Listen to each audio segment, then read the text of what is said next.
सहनावतु सहनौ भुनक्तु सह वीर्यं करवावहै तेजस्विनावधीतमस्तु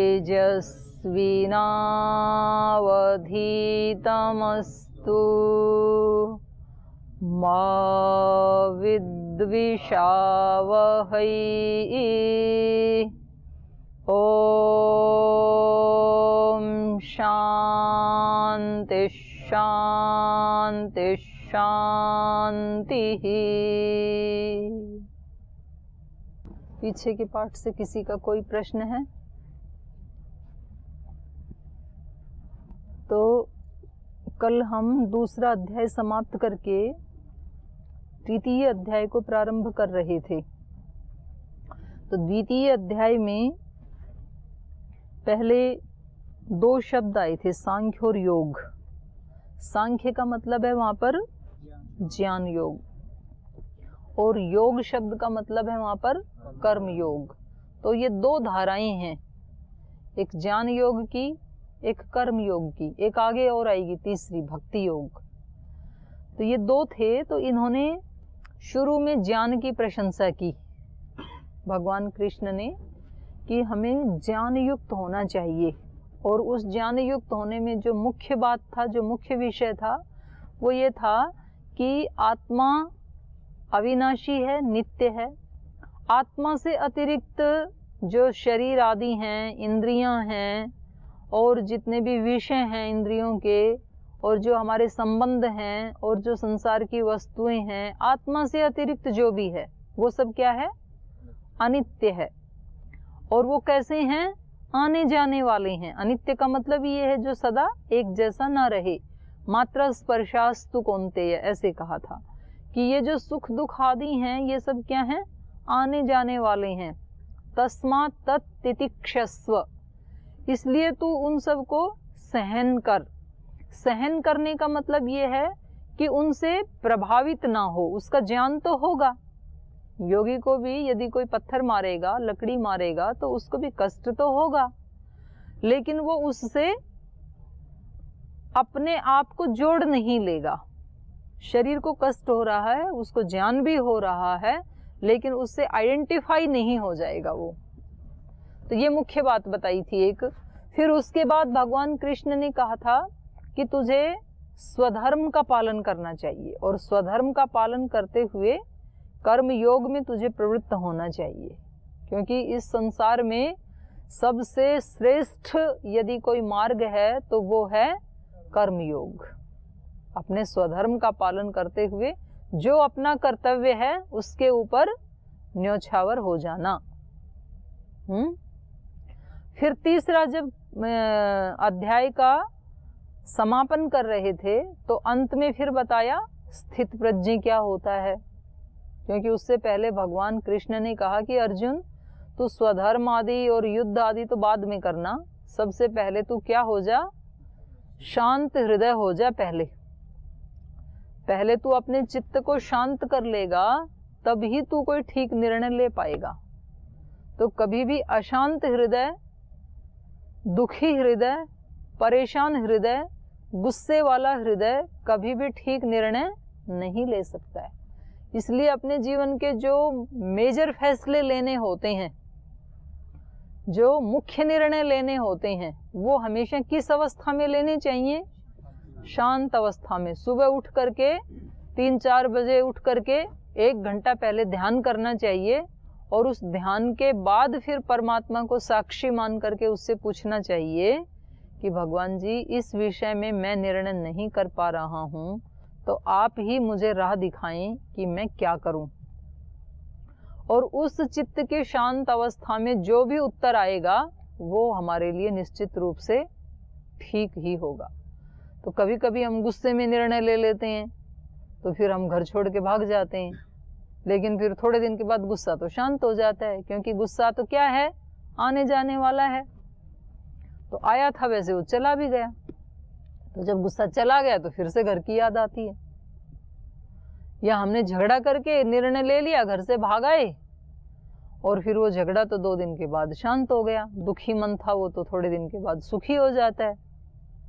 तो फिर हमें उस निर्णय के ऊपर हमारा उसमें स्थिरता नहीं होती है, फिर हमें फिर उन्हीं दोस्तों की याद आती है, फिर हम भाग जाते हैं। तो हम इन्होंने बताया कि तेरे को जो भी करना है, युद्ध करना है या नहीं करना है। अर्जुन क्या कह रहा था यहाँ पर? युद्ध नहीं करूंगा मैं, और उसके लिए बहुत सारे हेतु दे रहा था। तो भगवान कृष्ण बता रहे थे कि ये जो तू बोल रहा है कि युद्ध नहीं करूंगा, ये तेरा निर्णय कैसा है? अभी अशांत चित्त का निर्णय है, क्योंकि मोहग्रस्त हो रखा है तू अपने संबंधियों को देख करके। तो यद्यपि तू निर्णय ले रहा है, लेकिन ये तेरा निर्णय शांत हृदय का नहीं है।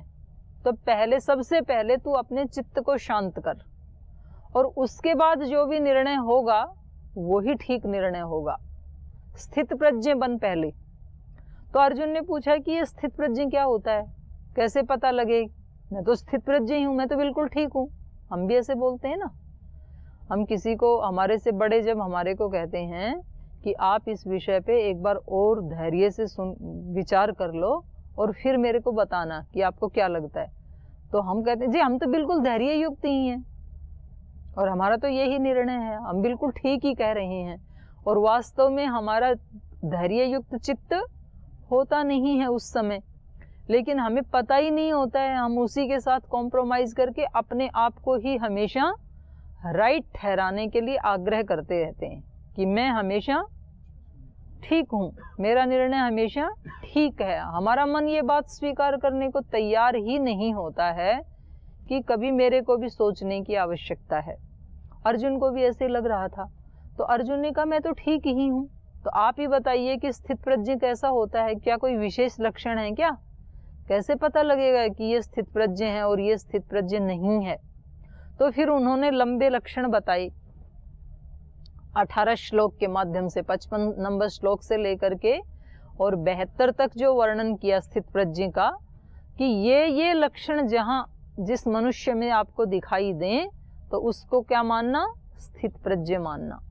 तो उसको सुनने के बाद अर्जुन को लगा कि ये तो नहीं है मेरे अंदर, ये जो लक्षण बताए हैं ऐसा तो, क्योंकि वो सरल था, ईमानदार था। इसलिए ध्यान रखना, जीवन में जो व्यक्ति सरल और ईमानदार होगा वो निश्चित रूप से आगे बढ़ जाएगा किसी भी मार्ग में। और जो व्यक्ति जटिल और कुटिल होगा, सरल नहीं होगा, जटिल होगा और छिपा के रखेगा अपने दोषों को, उसके दोष कभी भी ठीक नहीं होंगे जीवन में, क्योंकि वो स्वयं ही उनकी रक्षा कर रहा है। तो अब उसको बाहर कौन निकाले? वो तो स्वयं ही अपने दोषों को अंदर छिपा के रख रहा है, बताना नहीं चाह रहा है। और किसी आचरण से, किसी भी मीडिया से, किसी माध्यम से यदि वो प्रकट हो भी गए तो वो किसी ना किसी तरह से ये न के न प्रकारेण उन्हीं को जस्टिफाई करने में लगता है कि मैंने जो किया वो बिल्कुल ठीक किया, मुझे ऐसा ही करना चाहिए था इस सिचुएशन में, क्योंकि दूसरे ने भी मेरे साथ ऐसा किया।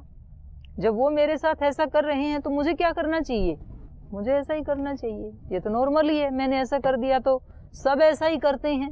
ये दुआई देता है व्यक्ति। सब यदि गलत करते हैं तो क्या मुझे भी गलत करना चाहिए? ये प्रश्न पूछना पड़ेगा अपने आप से। दूसरे व्यक्ति ने भी यदि गलत किया, माना कि उसने गलत किया, लेकिन क्या उसके गलत एक्शन के पीछे मेरा रिएक्शन भी गलत ही होना चाहिए, या मैं अपने वाले को ठीक रख सकता हूं? दो संभावनाएं हैं ना। एक संभावना तो ये है कि अगले ने गलत किया तो मैं भी गलत करूं, ये एक है। ये बिल्कुल सहज स्थिति है, इसमें कोई सोचने विचारने की जरूरत नहीं है, तुरंत होता है वो। एक दूसरी स्थिति है, दूसरे ने गलत किया क्योंकि उसके गलत करने के ही संस्कार थे, लेकिन मैं गलत ना करूं क्योंकि मेरे ठीक करने के ही संस्कार हैं। ये दूसरी स्थिति है। इसमें सोचना पड़ेगा कि उसने गलत कर दिया तो ये भी तो हो सकता है कि भाई उसने अपना अपराध बढ़ा लिया, एक दोष बढ़ा लिया अपने चित्त का, पर मैं अपने वाला ना बढ़ाऊं, ऐसा तो हो सकता है। तो ये दूसरी स्थिति है। तो यहाँ पर कृष्ण समझा रहे हैं अर्जुन को, और अर्जुन कैसा है? सरल हृदय है, रिजु है, जो उसके चित्त में आता है वो सब पूछ लेता है अपने गुरु से। तो ये क्या पूछ रहे हैं अर्जुन कि आपने पहले तो ज्ञान को श्रेष्ठ बताया कि भाई इन सब चीज़ों को अनित्य हैं, इनको अनित्य मान, ये संबंध अनित्य हैं, ये संसार अनित्य है, इंद्रियां अनित्य हैं, शरीर भी अनित्य है, आत्मा ही नित्य है, उसको जान तू। और फिर जब मैंने उसको जानने के लिए मन बनाया तो आपने कहा कि स्वधर्म का पालन कर, कर्म योग में लग जा, ज्यादा ज्ञान के चक्कर में ना पड़। और जब मैंने कर्मयोग के लिए अपना मन बनाया तो आपने फिर से स्थित प्रज्ञ के उपदेश देने शुरू कर दिए, फिर से आपने ज्ञान को श्रेष्ठ बताना शुरू कर दिया। तो मेरे को पता ही नहीं चल रहा कि मैं क्या करूं। एक बार वैसी बातें करते हैं, एक बार ऐसी बातें करते हैं। और हमेशा जो सत्य को प्राप्त योगी होते हैं ना, वो हमेशा दो तरह की बातें करते हैं, क्योंकि सत्य को कभी एक खंड में नहीं समझा जा सकता है। काल को यदि समझना है तो दिन और रात दोनों को समझना पड़ेगा। काल को केवल दिन में नहीं समझ सकते हैं आप। आनंद को यदि समझना है तो सुख और दुख दोनों को समझना पड़ेगा। जिसने सुख नहीं समझा वो दुख नहीं समझ पाएगा, और जिसने दुख कभी देखा ही नहीं उसको क्या पता सुख क्या होता है। उसके लिए तो नॉर्मल है वो। जो व्यक्ति बचपन से ही अट्टालिकाओं में रहा है, उसको कोई असुविधा जीवन में कभी आई ही नहीं, उस व्यक्ति को क्या पता लगेगा कि सुख क्या होता है। सुख क्या होता है उसको नहीं पता, सुख क्या होता है, क्योंकि उसको जो मिल रहा है ये तो नॉर्मल है उसके लिए। सुख तो उस व्यक्ति को पता लगेगा अट्टालिकाओं में आकर के जो पहले कभी झोपड़ी में रह चुका है। मतलब जिसने पहले दुख को देख लिया वो अब आके इसको सुख कह सकता है, लेकिन जो बाई बर्थ ही इसमें रहा तो उसको तो सुख का पता ही नहीं, उसके लिए तो ये नॉर्मल है। और उसको दुख का तो सपना ही नहीं है कि क्या दुख होता है, क्या सुख, उसको नहीं पता कुछ भी। तो सुख का भी नहीं पता, दुख का भी नहीं पता। इसलिए सत्य को कभी भी एक तरफ से नहीं जाना जा सकता है। और हम हमेशा कोशिश क्या करते हैं, एक तरफ से निर्णय लेने की। और फिर हम तर्क भी करते हैं, जी कल तो ऐसे बताया था आपने, फिर आप तो अभी तो ऐसे बता रहे हो। भाई दोनों ही पहलू को जानना पड़ेगा। एक पहलू को जानने से सत्य समझ में नहीं आ सकता है। तो ऐसा ही प्रश्न अर्जुन का भी है। अर्जुन ने कल क्या बताया, ज्यायसी चेत कर्मणः ते मता बुद्धि जनार्दनः तत्किम कर्मणि घोरे माम नियोजयसि केशवः। हे जनार्दन, यदि ते मताः, तेरे मत में, बुद्धि कर्मणः ज्यायसी, बुद्धि जो है, ज्ञान जो है वो कर्म से श्रेष्ठ है। ज्यायसी मतलब श्रेष्ठ। तो हे केशव, तत्किम घोरे कर्मणि माम नियोजयसि, तो युद्ध जैसे घोर कर्म में मेरे को नियोजित क्यों कर रहे हो फिर।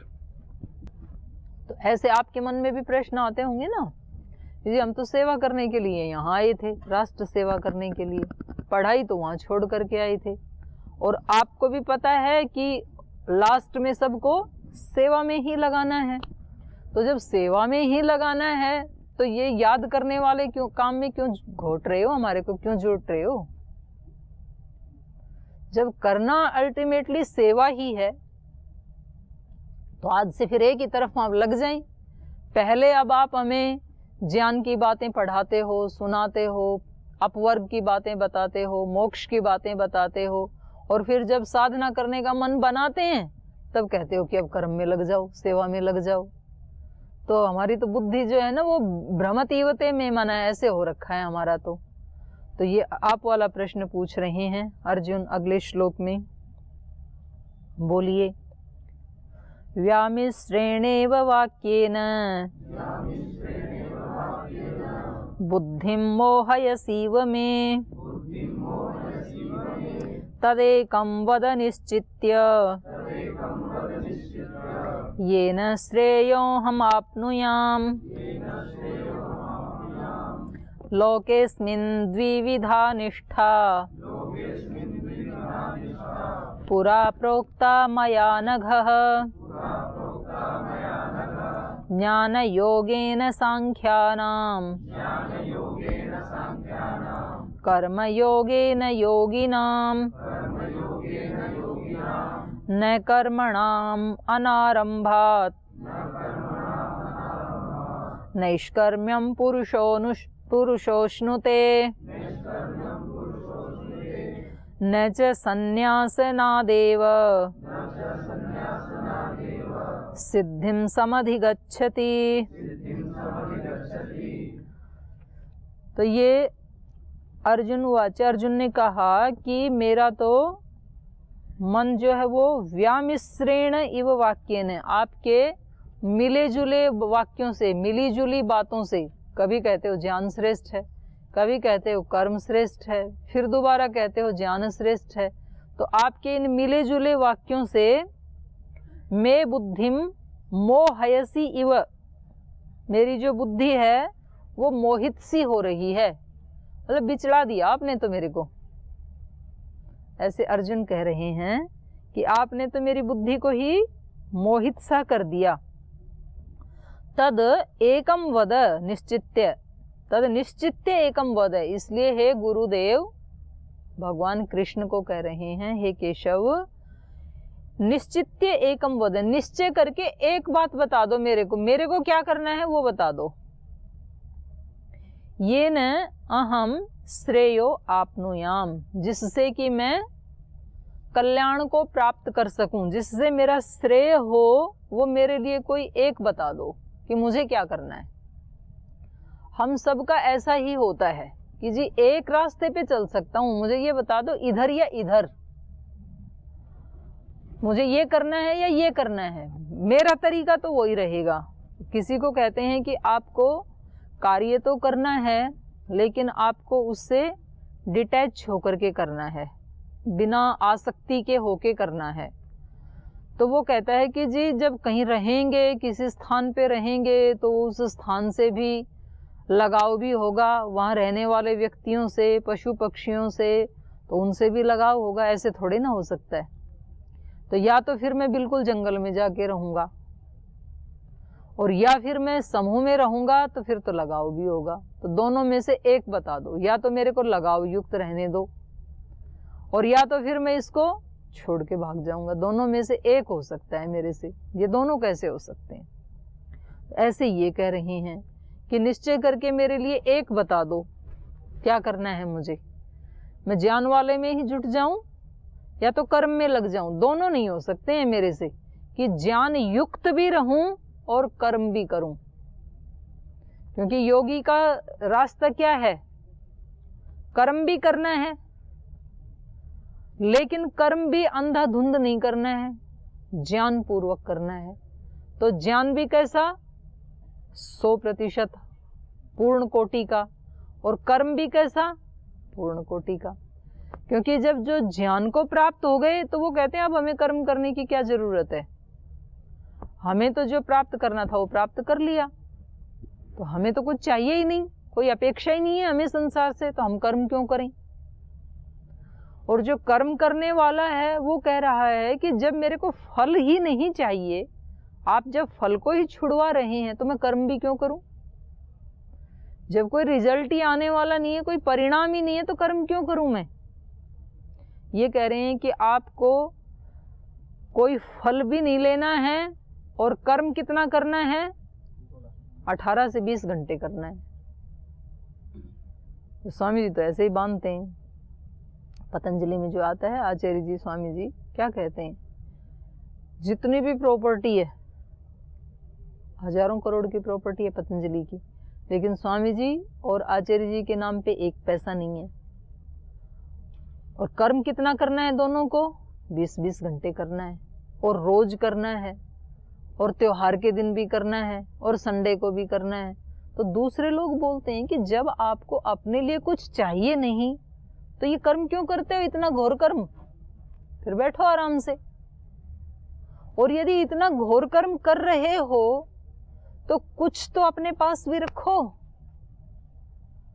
अब ये बिल्कुल स्ट्रेटेजी लोक की दृष्टि से उल्टी दिखाई देती है कि पुरुषार्थ कितना करना, कि कोई सामान्य मनुष्य तो कर नहीं सकता। 2-4 दिन, 10 दिन, 15 दिन तो कर सकते हैं, लेकिन 365 दिन और फिर वर्षों वर्षों तक लगातार 20 वर्ष से वही रूटीन, नो चेंज, इतनी मेहनत करना और फिर अपने लिए कुछ नहीं चाहना। सारा का सारा जो भी प्रॉफिट है, जो भी इनकम है, वो सारा किसके लिए? 100% चैरिटी के लिए, वो सारा सेवा के लिए। अब ऐसा व्यक्ति लोक की दृष्टि से तो पागल कहलाएगा ना, कि जो कमाता है लाखों करोड़ों और अपने ऊपर एक पैसा खर्च नहीं करता है, सारा का सारा बांट देता है। ऐसी बात फिर कृष्ण भी बता रहे हैं अर्जुन को भी, तो सुनते हैं क्या कह रहे हैं वो। ये कह रहे हैं, व्यामिश्रेण इव वाक्येन मे बुद्धिम मोहयसी इव, आपके मिश्रित वाक्यों को सुन करके मेरी बुद्धि तो भ्रमित सी हो गई है, मोहित सी हो गई है। इसलिए निश्चय करके कोई एक मेरे को बता दो जिससे कि मैं कल्याण को प्राप्त कर सकूं, जो मेरे लिए उपयोगी है। ये न अहम श्रेयो आपनुयाम, जिससे कि मैं श्रेय को प्राप्त कर सकूं, अपने कल्याण को प्राप्त कर सकूं।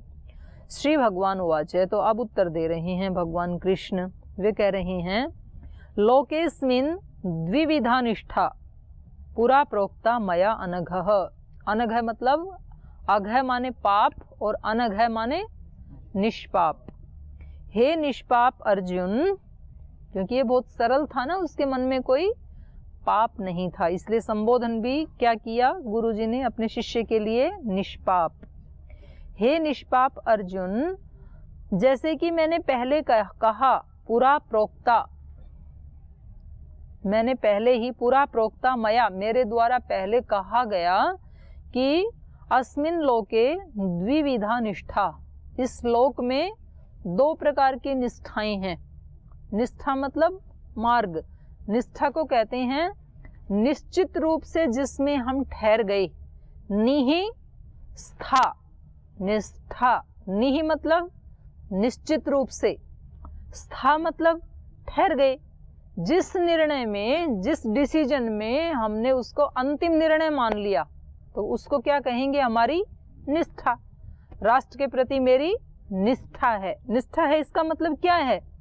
कि मैंने राष्ट्र को अपनी सेवा का आधार मान लिया है, ये मेरा अंतिम निर्णय है। गुरु के प्रति मेरी निष्ठा है, क्या मतलब है? कि मैंने गुरु को अपना आदर्श, अपना अग्रणी, अपना सर्वस्व, अपना पथ प्रदर्शक मान लिया है और इसमें अब मैं स्थिर हो गया हूँ। ये निश्चित रूप से मैं उसमें स्थित हूँ, स्थिर हूँ, तो इसको कहेंगे निष्ठा। तो भगवान कृष्ण कह रहे हैं कि इस श्लोक में 2 प्रकार की निष्ठा होती है, ऐसे मैंने पहले भी बताया। कौन कौन सी? ज्ञान योगेन सांख्यानाम, एक वो लोग हैं जो ज्ञान के माध्यम से, सांख्य का मतलब ज्ञान, तो ज्ञान योगेन सांख्यानाम, जो ज्ञान मार्ग को आधार बना करके चलते हैं, ज्ञान को आश्रय बना करके आगे चलते हैं, ज्ञान योगेन। और दूसरे कौन है? कर्म योगेन योगी नाम, योगियों का निष्ठा क्या है? कर्म योग में निष्ठा होती है उनकी। और सांख्यों की निष्ठा कहाँ होती है? ज्ञान योग में होती है। तो योगी नाम माने कर्म योगी नाम, जो कर्म योगी हैं उनकी निष्ठा कहाँ होती है? कर्म में। वो कहते हैं भाई जो भी मेरा प्रारब्ध है, जो भी मेरा भाग्य है, जो भी पीछे का कर्मों का लेखा जोखा है, तो उसको मैं स्वीकार करता हूँ, क्योंकि वो मैंने बनाए थे। और यदि अब उसमें कोई चेंज करना है तो मैं अपने पुरुषार्थ से उसको चेंज करने की जिम्मेदारी भी लेता हूँ। ये किसका कथन है? किसकी निष्ठा है ये? कर्मयोगी की। वो कहता है मैं अपने कर्म से, अपने पुरुषार्थ से अपने भाग्य को बदल सकता हूँ, अपने परिवार के भाग्य को बदल सकता हूँ, अपने राष्ट्र के भाग्य को बदल सकता हूँ, और जो है उसकी भी मैं जिम्मेदारी लेता हूँ।